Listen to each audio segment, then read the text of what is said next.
Hello everyone. Let me tell you a bit more about how it came, because in a previous video we looked at the how Israel emerged out of the nationalisms of the 1800s and the 1900s, and how the state of Israel came into being. But the Jews didn't just like appear out of nowhere. So we have to understand how did the Hebrew people or the Jewish people appear in Europe. Did they? I mean, there were towns and places where the Jewish people stayed, and where they had, like, in the 1800s, they called them ghettos, where they lived in very impoverished areas. And so we need to understand, where did the people come from? Those people, those unique people, those Jewish people, who had their own culture, their own customs, etc., and differing a great deal from the European people.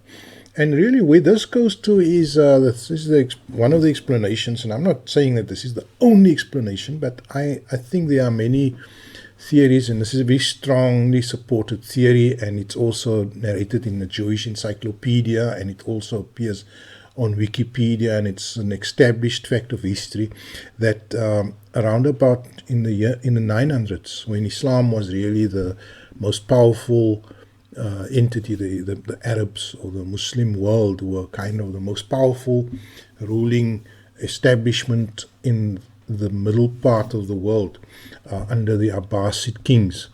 Then there were a area north of the Muslim empire, north of the Caucasus, north of the Black Sea, where a nation lived called the Khazarian people, or the Khazars.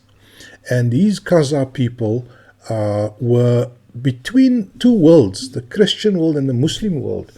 And they decided to embrace a religious philosophy or religion that was neither Christian nor Muslim, and they found Judaism to be a very suitable religion for them to embrace as a nation. So the king took Judaism on as a state religion, or as his own religion, and gradually converted his country. Now the Khazar nation, let's look at it. It's here in the northern Caucasus. These are the Caucasus here. That's the Black Sea. This is where current Ukraine is. That is Mariupol. That is Crimea, the Crimean Peninsula, and that's the Black Sea. Here's Turkey, right? So right up north, in fact, where the current war is between Ukraine and Russia, there was Khazaria. That is where that king embraced Judaism and decided to take on Judaism as a state religion. And so they then promoted it. It became very much part of the Jewish world. But as you can see, Khazaria is basically in Europe. So the Khazarian people are white people, are European people. The features are sharp features with blue eyes. And so the Khazarian people are really the European Jews. And so this happened in the 900s, going on, in the 900s, in the 10th century. And so the Khazarian people, they were quite a strong, militarily strong nation, and they expanded and grew and became a very formidable part of that part of Europe. So now the question is, how does that relate to the modern Jewry in Europe and the modern state of Israel? Okay, now let's just fast forward and look at the Jewish establishment, or the Jewish community in our times, in modern times. The Jewish community is in some ways a very divided community, but also a very united or monolithic community. But in terms of racial ancestry, right? the Jewish community is divided roughly into two sides. The European Jews, which is the Jews that are also called the Ashkenazi Jews, and they are the Jews that emanate from the ghettos of Warsaw and from the old Holy Roman Empire, which was Germany. It's nothing to do with Rome. It's nowhere near Rome. So old Germany, Hesse, Kassel, those ghettos there, in France generally, the ghettos in Paris where there were Jews. And so the Ashkenazi Jews are the white Jews of Europe. They're the blue-eyed Jews, the Jews that have sharp features. And if you look around, because there's a lot of Jewish people in movies and so on, you will find that many of them are almost indistinguishable from the rest of white Europeans. Right? There might be some features. People claim that there might be some racial features, like the more prominent lip or the more prominent nose and a slightly bent nose bridge, And so those are some of the features, but I think generally it's very difficult to distinguish. But on the other side, aside of the Ashkenazi Jews, you also get the Sephardic Jews. Now, the Sephardic Jews, they're the minority, but they are what we can say are the Arab Jews, the Jews that had a non-stop continuous presence in Arabia, going back to ancient times, and in fact going back to biblical times. So the original ancient Jewish people of Arabia, Palestine, the Arabian Peninsula, even Persia, are called Sephardic Jews, and they are the Arab Jews. And clearly, in their appearance, you will find that there's more of a darker complexion. The eyes would be brown instead of blue, and very similar to sort of Arabian features also. So those would be the Sephardic Jews. That is the main sort of a racial division of the Jewish people of today. Fact of the matter is that Ashkenazi Jews are the Jews that dominate in Israel. I'm not sure, subject to correction. I'm not an expert on Israel, but I do believe approximately 80% of the Israeli population have their roots in Ashkenazi Jews, and they do dominate the political and the cultural life of Israel. And if you look at the origins of Israel, modern state of Israel, then it is obviously clearly the product of endeavors and efforts of Ashkenazi Jews, because those are the Jews that are really the Jews that from which the massively powerful banking establishment families, the Rothschilds, that they emanate from. They were Ashkenazi Jews. And okay, so let's link the two quickly. The Ashkenazi Jews, the theory or the idea is that the Khazarian Jews, those who converted to Judaism in the 900s, that they are really the forefathers or the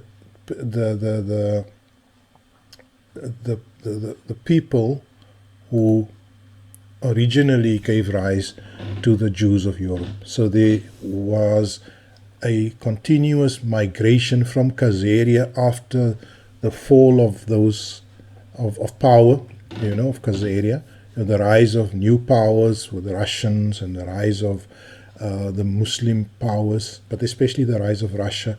Those Khazarian Jews moved into into what is now Russia, and into Western Europe, and into Poland, and into Germany, and into France, even into the British Isles.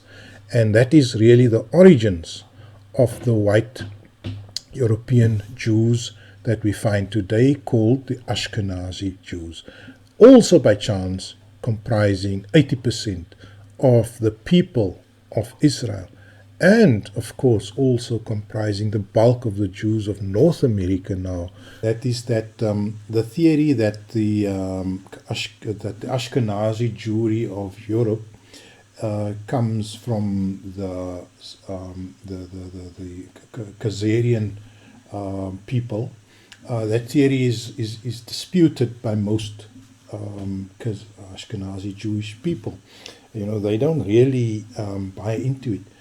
So what I've explained to you is that, yes, everyone agrees that there was a place called Khazaria. Everyone agrees that the Ashkenazi Jews of Europe do come from somewhere. They were part of them. They were there since the 1400s, 1500s. But I think there's a point where they dispute whether the Khazarian Jews who converted to Judaism in the 900s and in the 10th century and defeated by Russia in a century or two later, whether they are really the ancestors of the modern day Ashkenazi Jews. So let me just add this. Look, it's a disputed theory, but it could be a very politicized thing also, because it is not in the interests or in the interest of Ashkenazi Jews today to claim to have non-Middle Eastern roots, because it would nullify their claims to Palestine or to Palestinian land. And so there's good political grounds for them to reject the link with a non-Arab past, with a non-Arab ancestry. Because if they indeed are mostly descendants of the Khazarians are a Turkic European people, and it would completely delegitimize any claim to any land in Palestine.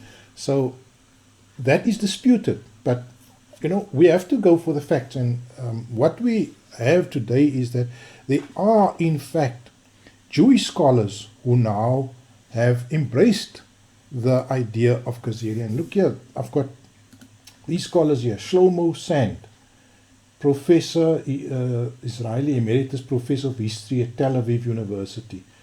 He advances the idea that the Khazarians are the